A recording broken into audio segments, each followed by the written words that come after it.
in this episode of the Critical Oxygen Podcast. If you're not interested in your physiology at all, if you don't care about it, then don't go to a lab and get your physiology measured. What I will say is that physiology does not equal performance, but physiology tells you the roadmap to enhance your performance if you are trying to actually look at it. So if you have a low VO2 max and your second threshold is really, really high compared to your VO2 max, you would never know that unless you went out and you measured those variables.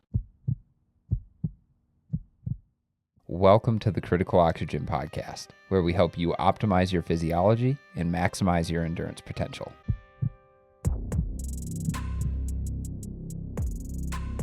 I'm your host, Phil Batterson. I have a PhD in molecular exercise physiology, and I'm the founder of Critical Oxygen, where my mission is to build better endurance athletes through remote education and in-person physiological testing. Today, I'm joined once again by Coach Dave Schell from Kaizen Endurance, where we do another episode of Fast Physiology all about physiological assessment. And in this, we kind of call out step tests or continuous ramp tests.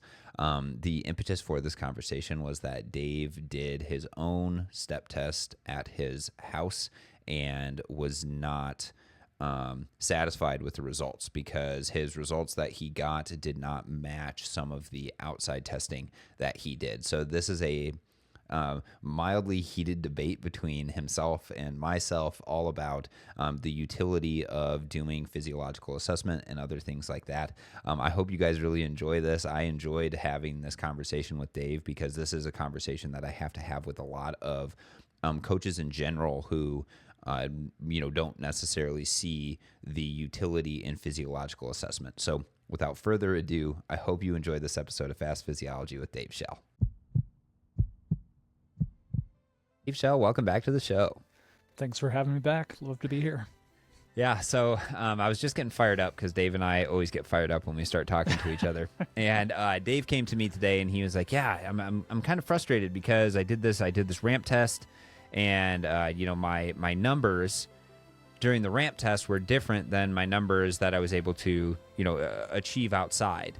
And it kind of got me thinking because I think people put a lot of weight on like these singular tests without really considering the other factors that go into it. So typically, and I'm speaking from research experience, I have done 250 plus VO2 max ramp tests, not personally, but I have administered them.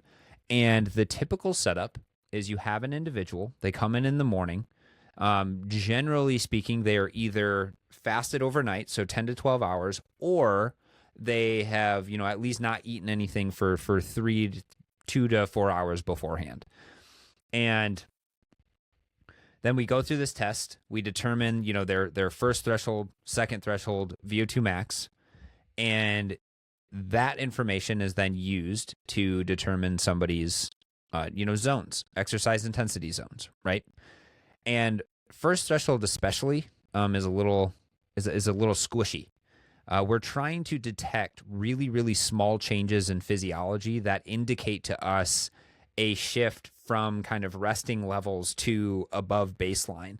So it can get really hard to try to actually detect these shifts, especially at first threshold, because after second threshold, your body is like, oh boy, like the shit's hitting the fan, and your body is having a tough time actually, it can't reestablish homeostasis anymore. So that's way easier to determine. First threshold is harder because you're just trying to detect a shift from kind of like resting baseline levels to a higher steady state level. And the point I'm making here is that a lot of people, like the term fat max has been thrown around a lot lately with, I think, the misconception that we have the ability to accurately measure fat max and that it's not affected by anything else. And what I mean by that, and this is that I promise you we'll get into like Dave's experience with ramp tests in just a second, but I got to do this rant. So if you go into a ramp test fasted, then your body does not have any exogenous carbohydrates that are being digested and uptaken into the blood. So your body doesn't have any excess carbohydrates that it wants to oxidize. When we have excess carbohydrates on board, we want to oxidize those carbohydrates. By oxidizing those carbohydrates, we shut down fat oxidation. So during a fasted ramp test, you are going to experience the highest levels of fatty acid oxidation that you would ever really experience, especially like just in the body that you're in. If you ate a high fat diet for extended periods of time, then you would increase your fat max, but your fat max would occur, at a certain point, and it would be, anywhere from 0.5 to 1.2 grams per minute, most likely. As soon as you eat carbohydrate, if for example, if you kind of cheated and said, hey, I'm going to have some carbohydrates before I go into this ramp test, I can't say specifically how it would shift your fat max, to the left or to the right in terms of power output, but I can guarantee you if your fat max, on a fasted test was like 0.6, then you would greatly cut down your fat max in terms of absolute grams per minute if you ate carbohydrates going into it. So the point of this is that people put a lot of weight on the test results that come from these ramp tests. And I'm not saying to throw out all the ramp tests. What I'm saying is you have to be aware of the things that are then going to shift those results when you go to your training and to your practice. So if you're doing, you're testing inside in a controlled environment on a ergometer that is greatly, clamping at 100 watts, 120 watts, so on and so forth, and then you go out and you exercise, there are differences between erg mode and free pedaling mode. There are differences between the fact that you ate a breakfast 2 hours before you did your new workout and all of these sort of things. So the way that I use ramp tests is as an estimation. It's a way of getting in a controlled environment, determining my predictors of performance, economy, second threshold, VO2 max. It's a way of estimating all of my zones based off of physiological thresholds that are happening. So first threshold, second threshold, and VO2 max. And it's a way of tracking that over time. So because it's in such a controlled environment and you can say, okay, I fasted for 10 hours on this one, I'm going to fast 10 hours on the next one. I know it's always going to be 70 degrees Celsius in the lab that I'm going to. It's going to be on the same bike with the same settings, with the same equipment at the same time of day. Then you can start to say, okay, well, I'm tracking these numbers that happen on the bike, in the lab, in this controlled environment over time. But then when you get out into the real world to do your training, what you have to do is you have to be flexible in terms of where those intensities are actually at. So rant, over. Dave, please explain to us why I got so fired up about this. Well, I think this is an argument or discussion that you and I have had in the past. Mm-hmm. And where I'm coming from with this is like, if the ramp test is going to be so far off, then why not just use real world information as far as what we're doing? And so my experiences last week, I did a ramp test with this device that's supposed to measure minute ventilation and be able to detect LT1 and LT2 and all these things. Based on that, my first threshold was 180 watts and 124 beats per minute. My second threshold was 260 watts and 144 beats per minute. And then my VO2 max was like 315 and 100, and my max heart rate was 150 based on this ramp test. Right. Okay, so heart rate, that shouldn't change inside or outside. I think this is more about the mechanics of the test, and that's why I think it's bullshit. So then today I go out and I do a field test, which is 5 minutes all out, rest for 10 minutes, and then 20 minutes as hard as you can. Mm-hmm. And during the 20 minutes, my heart rate was 160. So I'm already above my lab detected. I mean, and I'm doing air quotes for lab. That was on the trainer in a controlled environment. So my max heart rate determined by the RAM test was 150. My max heart rate today was 160 something as I'm out there doing it, right? And so my argument is, why, yeah, the conditions are going to be different. Well, I'm not going to be racing in a controlled environment on an ergometer. I'm going to be racing outside. And so it's just super frustrating. And where I'm coming from is I just think that it's artificial the way that it's loaded, that it's incrementally stepped up. And I don't understand the purpose. And where I came into this conversation was asking you, why at Moxie do you do a 3-1-3 step test versus a ramp test? And I'm guessing there's some logic behind that. Yeah. So there's a lot to unpack there. Exactly. There's a few questions. So in terms of principles of ramp test design, the big thing that you're looking for is you're looking to increase power output from adequately so that your test takes between about 8 and 15 minutes. If the test is less than 8 minutes, then detecting VO2 max probably isn't going to happen because you're going to get fatigued before, or your body just doesn't have enough time to actually ramp up all the systems that are necessary to get maximal oxygen consumption. If you go too long, then your challenge is going to be is that you're going to fatigue and you're still going to reach a really high VO2 max, but you're not going to reach a high power output. So that's something that I see all the time. 40 minutes. Yeah. Go ahead. My test was 40 minutes. Okay, so I think perhaps that test might have been a little bit too long, or that is interesting to me that your heart rate didn't ever get like what. So what was your protocol? Was it 3 minutes on? It's just 3-minute ramps, and I think is ramping like 20 to 30 watts every 3 minutes. Yeah. So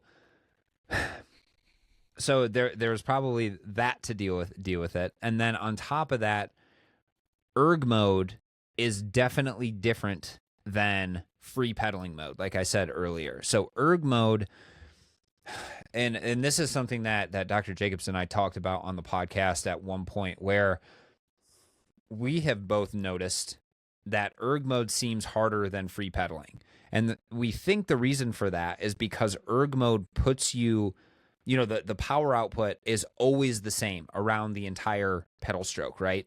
Which makes it challenging because when you're riding outside, there's inertia. There's times where, that power doesn't have to be applied. You're going uphill, you're going downhill, you're making changes. Your cadence probably isn't super, super consistent. So just by clamping, the amount of resistance on the pedal, it creates this weird, kind of like this weird physiological condition, that then can affect your muscle and fatigue you a little bit more. And I mean, I think we've talked about this too, is where people who just ride in erg mode all the time, they probably get really fit, but when they go to ride outside, it's a lot different because as opposed to, it's kind of like treadmill running versus running outside. Treadmill running, the belt is always moving. Whereas running outside, you have to you create those forces to propel yourself. It's the same thing with erg mode versus riding outside. So I think that is probably the biggest difference. And then on top of that, you have to ask yourself the question, well, was it hot when you were riding outside? Were you hydrated to the same extent, as you were? Did you have caffeine before and after? Because that can greatly increase, heart rate and those sort of things. But back to my question, why does Moxie, why do you use a 3-1-3 step test versus a steady ramp? It's not because we think that is better in terms of getting a more realistic picture. It's because we can get more information by adding in 1 minute rests and doing repeated loads. Okay. So it's not because I think I've fixed the ramp test or anything. There's always limitations to any sort of measurements that you're going to do.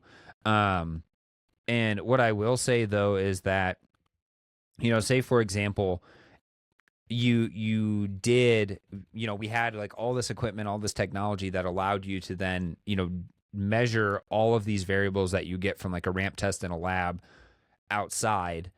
It would be really, really hard to replicate that outside riding every single time, because the temperature is going to change, the time of day is going to change, which is going to change the temperature and other things like that. And it's so I'm defending the ramp test from the perspective that I think if you are serious about trying to track changes and get rid of error, that could be involved in, changing different variables, then doing a ramp test over time is really, really good. I'm not saying that it's going to give you indications of performance. That's what you need to do during training. You need to be doing the 5-minute all out. You need to be doing the 20-minute, all out as well. So it's much more, it's much more nuanced than just being like, yep, I get my ramp test and then I can go out and I, hit my workouts and then I'm fine.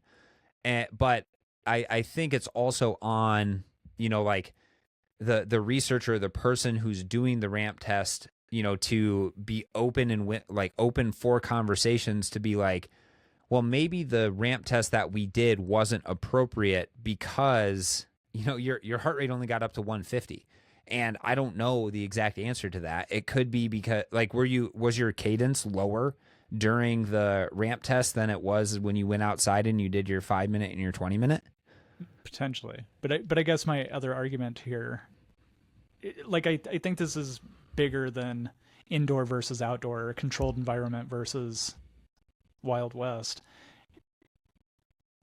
Why not just do, if you're trying to do a controlled environment, do a 5-minute and a 20-minute test? And we've talked about doing like an hour and see like how far your heart rate decouples over that hour or whatever to detect your, I think there's better ways, I guess is what I'm getting at. Like, I think there's better ways that you can detect these things that are more applicable to real world performance. But I would argue that if you're trying to determine what's physiologically changing in your body, then you have to measure the physiological variables. And right now, to some extent, we're still limited by our ability to detect things. Like, it has to be in a lab environment, unless you have a VO2 master, that you wear outside during all your rides, and then, can kind of pinpoint, the changes based on air, or, like air wind speed and like other things like that.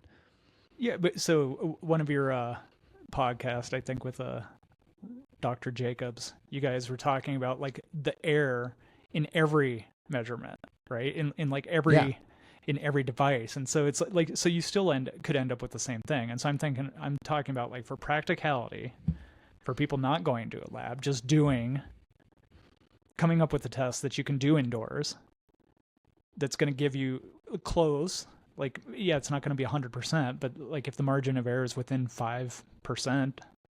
But I mean, that's what I found good. with the physiological testing, is that most of the time it's pretty accurate to for me personally. Yeah.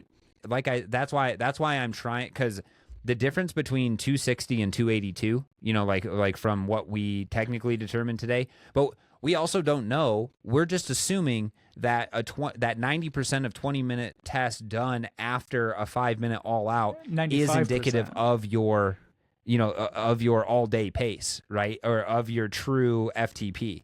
And we don't know if that's actually the case, because even though, Coggin, did tests and did statistics and stuff, we don't know what the standard deviation of those individuals were. There could be some individuals that drop off a ton, and there could be other individuals who can maintain really, really well. So that's also another thing, is that, it's like, it in my mind's eye, it doesn't matter.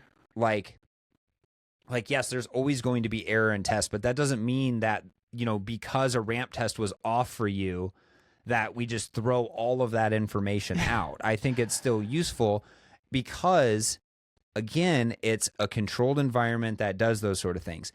If you're not interested in your physiology at all, if you don't care about it, then don't go to a lab and get your physiology measured. Like, that's in what I will say is that physiology does not equal performance, but physiology tells you the roadmap to enhance your performance if you are trying to actually look at it.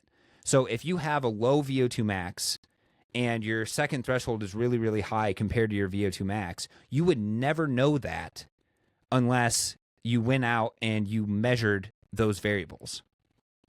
But you don't think you could get pretty close by going and doing a 5-minute all-out test and then doing 30 minutes as hard as you could? You'd still get a pretty good indication as far as like where those levels are at, right? Like, would you say that a 5-minute all-out test is a good proxy for VO2?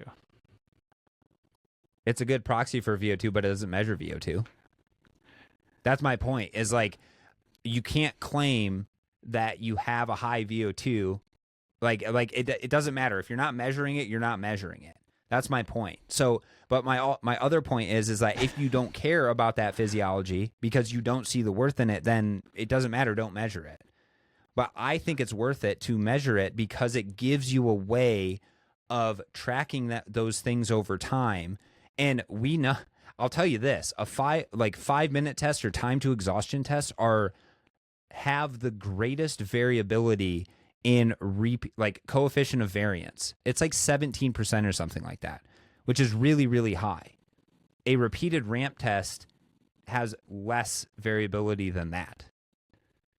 So that we are just but does that 17% really amount to anything in terms of, performance and other things like that? Again, like I said, VO2 max does not equal performance. Second threshold does not equal performance. Economy does not equal performance. It's all physiological variables that we're measuring that can be put together and have been shown to equate to the potential for endurance performance. But you have to do both the endurance performance side of things. You have to do, in my opinion, the testing side of things to know what's going on under the hood. And then you have to iterate during your training. And this is where my approach comes in, is I say, okay, well, we're going to do a ramp test. We're going to try to do something that is as appropriate as possible to try to estimate where you are in terms of, training and other things like that. Then what we're going to do is we're going to do these field tests that you and I have talked about, where, we iterate over time and get more precise with our estimations of where we think zone 2 are, where we think, your FTP is, where we think your, maximal aerobic power or VO2 max is. And then we're going to train that based on the weaknesses that you have over time. We're going to get you back into the lab, see how those variables change. Did your VO2 max go up? Did your second threshold go up? Did your first threshold go up? Did your economy change? And then we're going to do the same thing over again, but now with more and more data. The point is that we're gathering more and more data and we're getting more and more precise. And if you notice that every single time you go and you do a ramp test, that everything is lower by 20 beats per minute, then yeah, maybe it's not applicable for you to go and do that singular ramp test. And that's where I think the ramp test was inappropriate for the indication that you were trying to do. And what you're trying to say is that, oh, well, I did the Coggin, 5-minute, 20-minute test and then estimated my, second threshold to be 282, whereas the ramp test said it was 260. And, yeah, but how many of those ramp tests have you done? Have you tweaked the protocol for the ramp test? No. Yeah, so exactly. So it's like you haven't picked out the tweak perfect it until protocol. I get the results I want. No, I'm saying that there's nuances to the ramp test. It's not just a one size fits all, and you need to and there's probably a way of making a ramp test that's going to be more effective at matching the things that you would see during your, time trials or during your 5-minute all outs or your 20-minute all outs. Okay, so this is my final point. Okay. My point is, if I want to know how much power an athlete can do for 5 minutes, rather than doing a ramp test, I'm going to have them go do 5 minutes as hard as they can. Yeah. And with the ramp test, where this all started, it put my second threshold at 260, and today's test would have put it at 302. So 40 watts is a pretty big difference.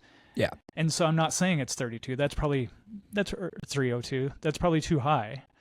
But I'm also saying it's probably not 260. I'm guessing if I went out and rode at 260, I could do it for a pretty long time. Mm-hmm. So I'm just saying, like, I don't think ramp tests are great. I think for different athletes, it underestimates. For other athletes, it overestimates. And I think it has to do with, like you said, the ergometer and just the mechanics of it. And so I think there's better ways to come up with some of these variables. Yeah, I mean, I'm gonna stick by my guns because doing a 5-minute test is just going to tell you what a 5-minute test is, unless you have a metabolic cart there where you're measuring VO2, which is what I do when I do my 5-minute tests, and that is absolutely for me an indication of my VO2 max. It's like 64 every single time I do it, whether I'm doing a ramp test or whether I'm doing 5-minute all out. So my point is that a 5-minute though only tells you your 5-minute power and your VO2 for over 5 minutes. It doesn't tell you the range of intensities, and that's one of the big benefits of doing a ramp test. Is it's supposed to be a time efficient manner of determining your physiological response to different exercise intensities over a span of wide exercise intensities, as opposed to just being like, and this is this comes back to another conversation we had where we're like, well, FTP only tells you where FTP is. It gives you no indication of what first threshold is or what your VO2 max is. Right.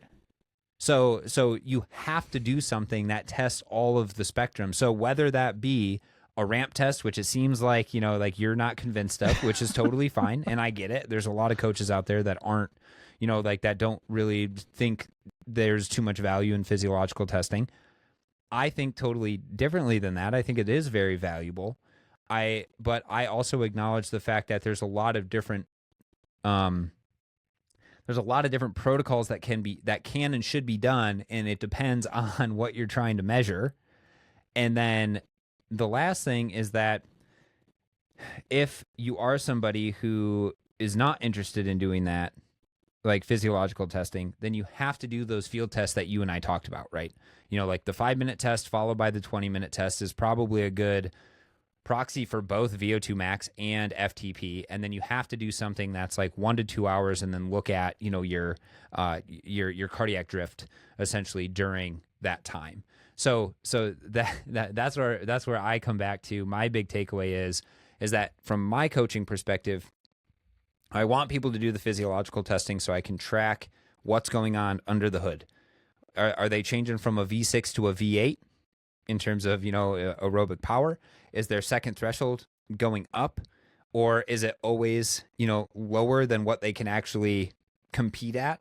Because second threshold is just an indication of your, ability to, like, for sustainable to unsustainable exercise intensity.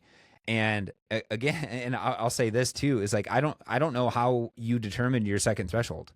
So, there's a number of different ways of determining second threshold, which gets really frustrating. But it, like if it was like simply an algorithm that was determining it, it could be way off because,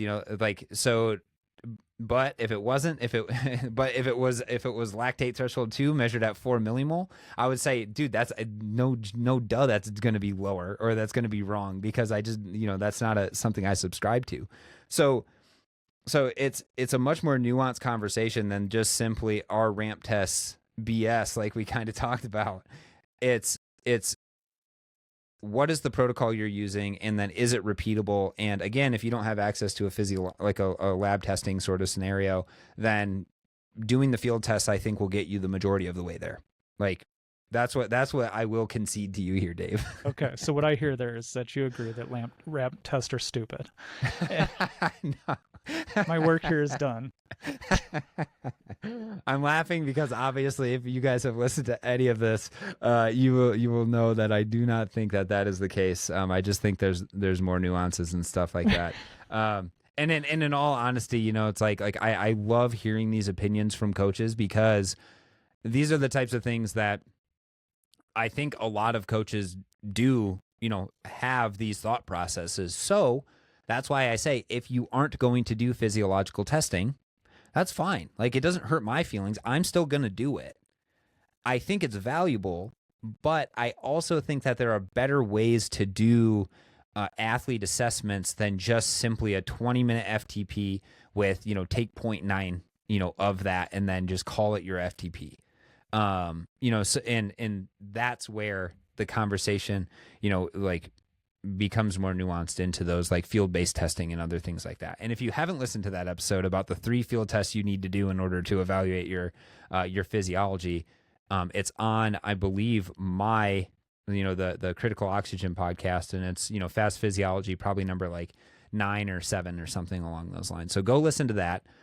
If you guys have any questions about this or want to join into the debate, be cordial. Don't attack me, don't attack Dave. We want to have good discourse with this sort of stuff on whether you think physiological testing, in a lab setting is useful, and whether you don't. What do you do for testing for your athletes and those sort of things? You can always find me on Instagram at Critical02. Please reach out if you have any questions about this. You can comment down below if you're on Spotify or YouTube. Yeah, Dave, what do you want to leave them with? No, I guess where I'll leave this is I think we were both playing devil's advocate and going way to the opposite side of the spectrum so that we could like make the point, right?